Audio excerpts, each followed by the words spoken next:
Sejak diumumkan pertama kali pada 2 Maret lalu, jumlah harian kasus positif corona terus meningkat.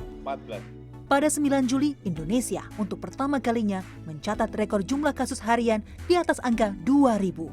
7 minggu berselang, rekor kasus harian kembali tercatat. Dan rekor terus tercetak selama 3 hari berturut-turut.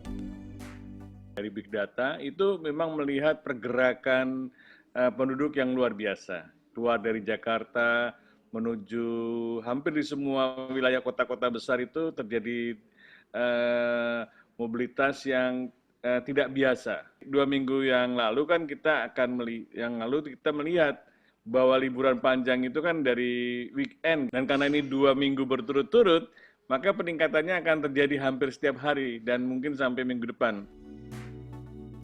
Libur panjang perayaan Hari Kemerdekaan dan Tahun Baru Islam dimanfaatkan banyak orang untuk berwisata bersama keluarga.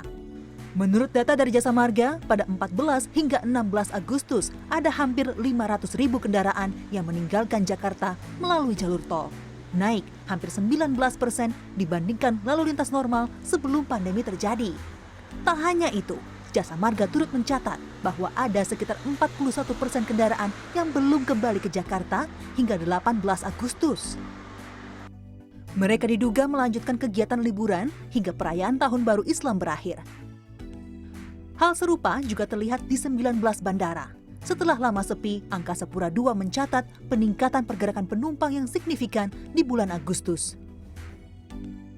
Khusus di tanggal 23 Agustus, akhir dari long weekend minggu lalu, itu jumlah penerbangan tertinggi yang ada di Angkasa Pura II. Dan pergerakan penumpang pada hari itu saja kurang lebih sekitar 95.000 pergerakan penumpang. Jadi kalau kita ambil dari pertumbuhan di data terakhir, antara bulan Juli dan bulan Agustus, kita bisa mencatat bahwa pertumbuhan pergerakan pesawat di bulan Juli ke bulan Agustus kurang lebih 17%. Sementara untuk pergerakan penumpang itu tumbuh dibandingkan dengan bulan Juli lalu kurang lebih sekitar 41%.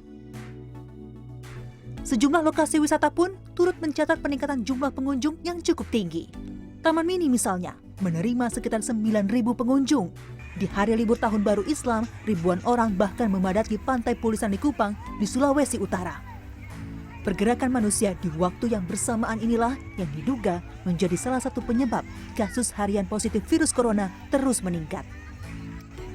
Kita amati sejak beberapa bulan yang lalu ketika penduduk tinggal di rumah, itu terjadi penurunan kasus yang cukup drastis di Jakarta, yaitu ketika penduduk hampir 60% lebih stay at home, kita tinggal di rumah. Itu dari efek pembatasan sosial berskala besar. Kemudian ketika terjadi penduduk tidak patuh lagi, ketika menjelang Ramadan dan kemudian ada Hari Raya Idul Fitri, arus mudik dan mudik balik, itu terjadi peningkatan kasus. Itu artinya sangat berpengaruh dinamika penduduk yang kalau bergerak terus itu akan meningkatkan penularan.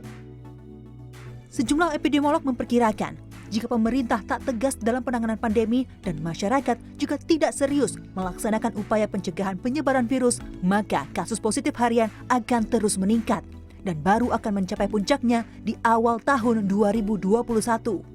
Mumtazah Chatardiningrat, Yulian Asri, Jakarta.